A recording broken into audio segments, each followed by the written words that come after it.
Pemirsa, terima kasih Anda masih terus menyaksikan NTV Prime. Kami masih bersama dengan sejumlah narasumber dan saya akan kembali mencoba menyapa Ibu Ida Utari Purnamasari, Komisioner Kompolnas. Ibu Ida, tadi saya menanyakan kepada Anda tapi mungkin tidak bisa didengar. Saya akan ulangi lagi, ada dugaan bagaimana ibu tersangka sebenarnya terlibat dalam upaya melakukan kejahatan oleh tersangka. Nah, dari Kompolnas sendiri apakah ada keinginan untuk merekomendasikan kepada Polda NTB untuk mendorong adanya pemeriksaan terhadap ibu tersangka yang memang disebut dalam beberapa keterangan saksi ada upaya tersangka menelpon ibu, meminta korban menelpon ibu tersangka? Ya, kalau untuk itu dari kami belum mendapatkan ya bukti yang kuat atau arahan ke sana. Nanti kami sampaikan. Coba kami tanyakan ke penyidik perihal ini. Tapi yang jelas kami sudah memiliki beberapa saksi korban juga yang sudah di BAP oleh penyidik untuk menguatkan atau mendukung dari korban yang sudah melaporkan ini.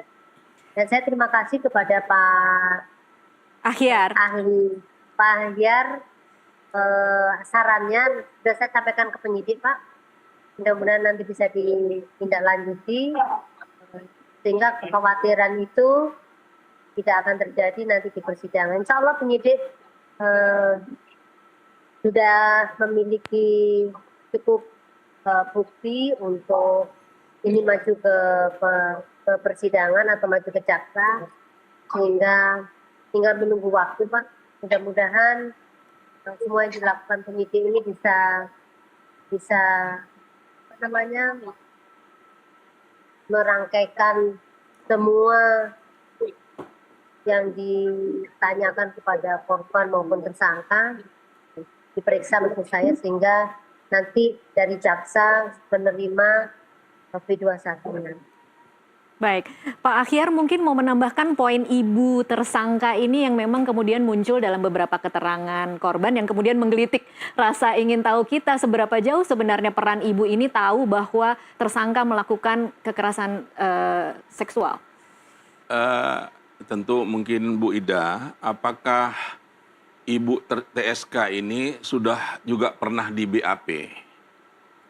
Jika belum, kalau memang benar ada peristiwa, korban ini atau si TSK ini mengkonfirmasi dulu tentang mengenai masalah uang dan emas ke ibunya.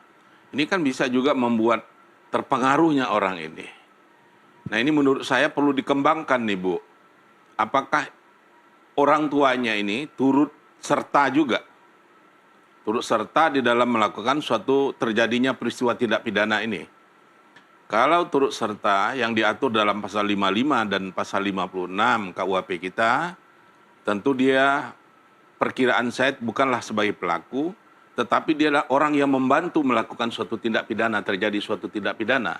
Jadi ini menurut saya perlu juga untuk dikembangkan sehingga kasus ini memang tuntas. Sejauh mana keterlibatan ibunya ini yang mempelancar terjadinya suatu tindak pidana, kalau ada korelasi terhadap hal itu berpotensi untuk dijadikan TSK berdasarkan pasal 56 KUHP kita sebagai orang yang membantu melakukan suatu tindak pidana. Membantu ini diatur dalam pasal 56 baik pada sebelum tindak pidana terjadi maupun pada saat tindak pidana terjadi. Nah, kalau sejauh mana nih dialog ibunya ini ikut di telepon ini tadi? Apakah di saat terjadi tindak pidana atau sebelum? Nah, ini berpotensi juga menurut saya, sehingga betul-betul hukum itu kita kupas tuntaslah siapa yang terlibat turut serta di dalam tindak pidana ini harus kita proses semuanya. Itu mungkin saran Bu Ida, minta dikembangkan sejauh mana dia akan memenuhi unsur pasal 56 KUHP kita ketika pembicaraan apakah antara TSK dengan ibunya atau korban dengan ibunya tadi meyakinkan mengenai masalah ya uang. Iya, tadi dari Bu Ade kan kita dengar diiyakan saja, itu kan menimbulkan kecurigaan juga. Nah, ini mungkin kita lihatkan juga, kita nggak tahu nih apa, susah juga ini ya, supranaturalnya ini tadi kah? Apakah ada yang kayak bagaimana iya segala macam yang dilakukan oleh TSK ini? Iya. Kok orang ikut-ikut aja, katanya Kok kan mau begitu aja juga, ya, kok Pak mau Alfian? aja. Iya.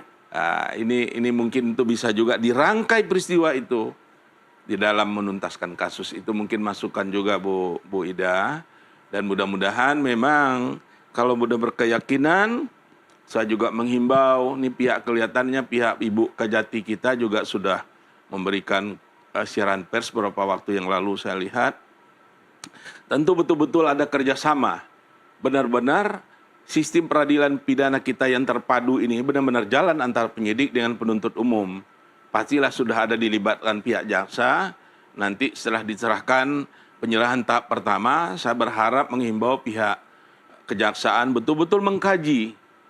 Jangan juga buru-buru, pergunakanlah apakah P18, P19, sehingga nanti kalau berkeyakinan memang benar lanjut ke pengadilan itu, seharusnya ya idealnya itu nggak lolos lagi. Kalau lolos ini agak malu, walaupun memang di pihak kejaksaan pun bisa juga nanti orang itu dituntut bebas di ujungnya kalau nggak terbukti ya. Tetapi itu agak sangat pengecualian. Iya. Nah, saya menghimbau teman-teman kejaksaan, juga saya meminta Kompolnas sudah turun, kenapa Komjak tidak ada salah juga memberikan masukan ke teman-teman. Saya sebagai mantan komisioner kejaksaan juga menghimbau teman-teman Komjak yang ada sekarang ini, tolonglah berikan perhatian yang khusus, berikan masukan kepada JPU nanti, sehingga kalau memang benar ini tindak pidana, diduga dilakukan itu betul-betul dia tidak lolos nanti. Baik, ini mungkin pertanyaan terakhir untuk seluruh narasumber ya, tapi kemudian saya ingin men-highlight bagaimana tingginya perhatian publik terhadap kasus ini. Setidaknya ada 3 poin penting dalam kasus ini. Yang pertama adalah bagaimana pada awalnya ada ketidakpercayaan publik tentang bagaimana seseorang dengan kondisi difabel bisa melakukan kejahatan sekeji ini.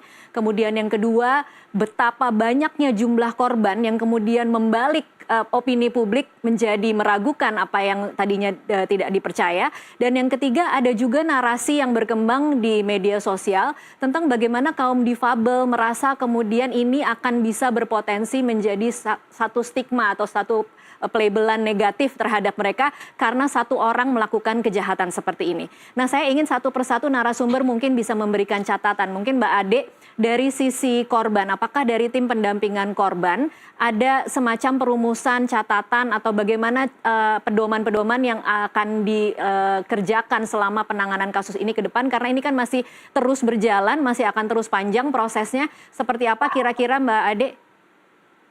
Iya, kalau dari kami sebenarnya yang paling utama kami upayakan saat ini adalah terkait dengan penguatan psikologis korban ya, karena bagaimanapun juga proses masih terus berjalan dan korban adalah kemudian orang utama yang perlu memberikan juga keterangan-keterangan, sehingga kami juga harus memastikan bagaimana kondisi psikologis korban tetap kuat, dan itu juga yang selalu menjadi hal utama yang kami upayakan sampai saat ini begitu. Jadi baik itu adanya pendampingan dari psikolog maupun juga bagaimana kami berupaya supaya korban tidak terpapar langsung ya dengan begitu banyaknya obrolan-obrolan di media sosial yang sangat bisa tentunya mempengaruhi psikologis korban. Jadi kami sangat menjaga hal-hal seperti itu sih. Baik, Ibu Ida mungkin catatannya apa tentang bagaimana tingginya perhatian publik terhadap kasus ini?